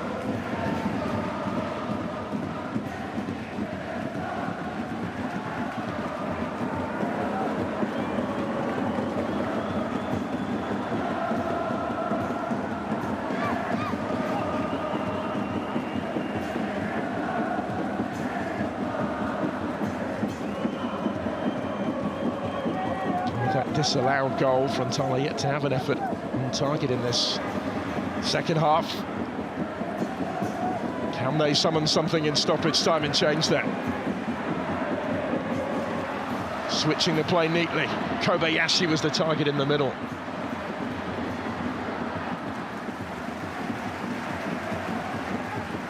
Different circumstances, of course, for Cerezo Osaka from the 1-1 draw at Tokyo Verde last weekend, when they played the whole of the second half against 10. They had 12 attempts at goal to just 1. They will still feel they can win this one. Vitor Bueno picking up the pieces. In towards Shibayama, spinning and striking, but not quite scoring. Didn't quite have the angle to squeeze it in from there.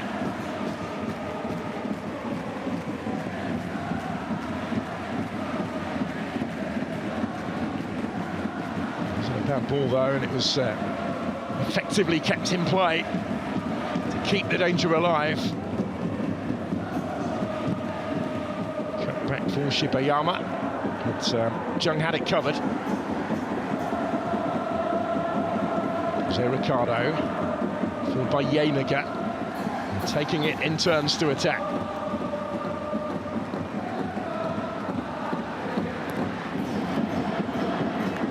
deflected gratefully into the gloves of the goalkeeper that time.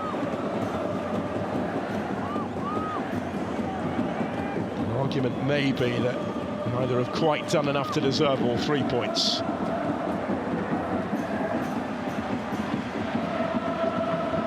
It's been so closely contested throughout. It's been something of a story of the season of these two sides, but here comes Cerezo Osaka, and in it goes awkwardly, where Kapajaba at full stretch flung himself at it without quite being able to get a definitive touch to it. Back in by Tanaka, missed by Bueno. Now they have to be careful at the other end. So Ricardo, Wakazaka.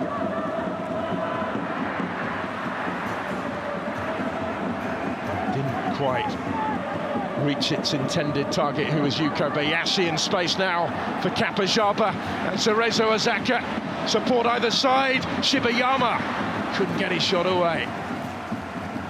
Frantic ending. We're halfway through stoppage time. Neither have settled for what they have, that is for sure.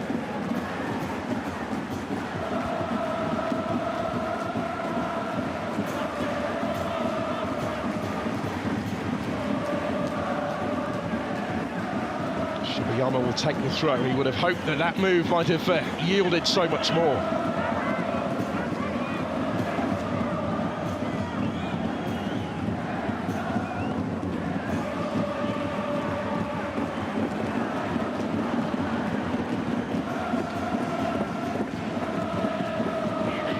Fans holding their collective breath, I'm sure, in these sort of circumstances. Kapajaba capable of decent distance from the throw, directly into the danger area.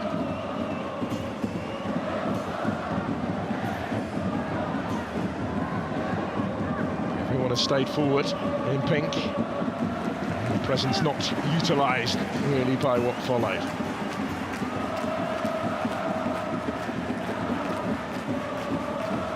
It's Kogiku's team looking the likelier winners at the end here, just at the moment anyway. It was just 1 point and 1 place between these clubs in the entirety of last season, when they finished 8th and 9th in the table. Only Cerezo Osaka have pushed on from then. 12 points better off than their opponents coming into tonight, but there's been nothing between them this evening.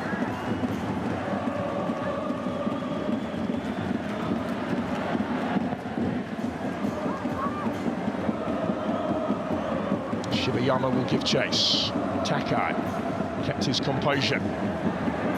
Ricardo trying to slip it into space. Was asking a lot of Omanami, who wasn't able to get there and has left a gap behind him. Options for Cerezo Osaka and for Bueno. His shot was charged down, but they'll come again. Kapajaba. Whipped in by Kapajaba and harmlessly behind.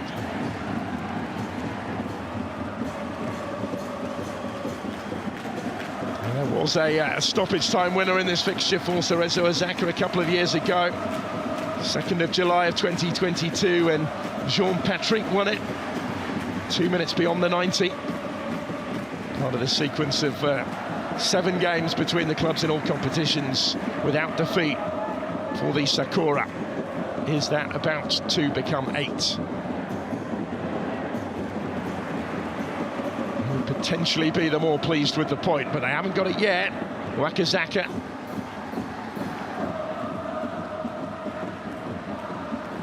Ricardo.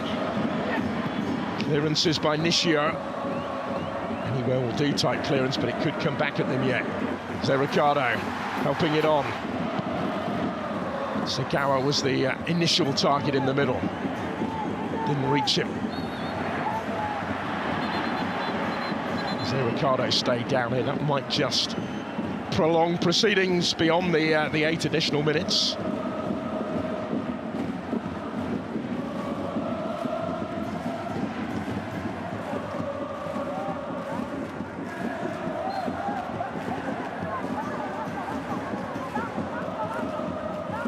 Play on now, only at the referee's discretion.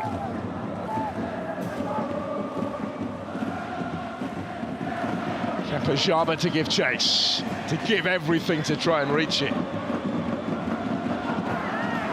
Nishio still scrapping for it in front of the assistant referee with Yenaga. That is going to be that, and it ends with honours even. Neither quite did enough to win it.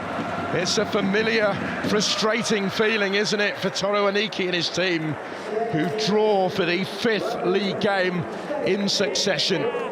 They have led in all of them, but yet again they've not been able to hold on for the victory. And the frustration today is that disallowed goal just a couple of minutes after conceding the equaliser, which didn't count the ball going out of play in the build-up. Marcinho had put them in front in the first half, continuing his recent rich vein of form in front of goal. Yuka Bayashi thought he'd won it. They were away and celebrating before the intervention of video review. So Cerezo Osaka, who'd got themselves back on terms thanks to Vita Bueno, are able to extend their unbeaten record to 9 league matches now, with a full-time score of Kawasaki Frontale 1, Cerezo Osaka 1.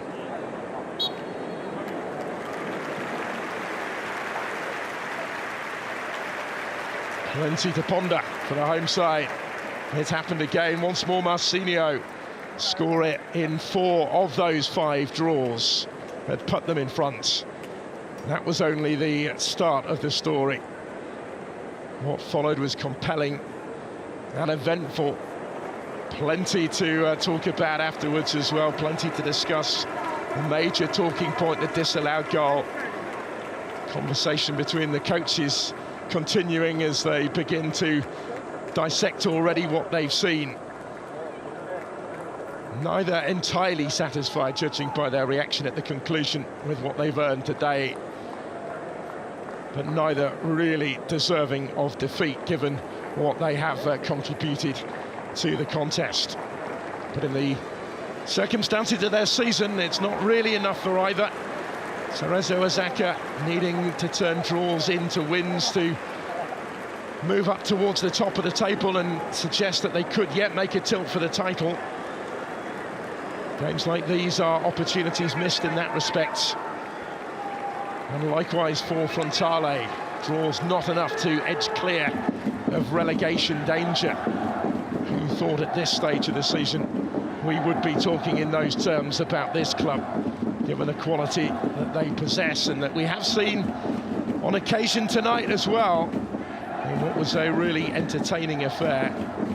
The travelling fans slightly happier, you would have thought, before they make the trip back southwest to Osaka from here, stretching that unbeaten sequence. Nobody has lost fewer games in J1 this season than Cerezo Osaka. Still just 1 game all season in which they failed to score, as they so often do. They found a way to reap some reward. And yet still the feeling that it might have been more. It's the last part played for a little while for Yuya Nishio before he heads off to represent Japan and their under-23 side at the Olympic Games in Paris. Fond farewell for now from the travelling fans, acknowledging the part that he has played. Let's get some reaction. アウェーで追いついての勝ち点1位という結果になりました。どう捉えていらっしゃいますか? Um ponto somando fora de casa, mas o que a gente almeja, o ideal seria a vitória, mas já que nós não conseguimos ganhar, um empate contra time desse fora de casa não é nada mal. アウェーで勝ち点1勝ち取ったのは良かったですし、ただ僕たちは勝利を取りに来たので、勝利をして帰りたかったんですけども、素晴らしいチーム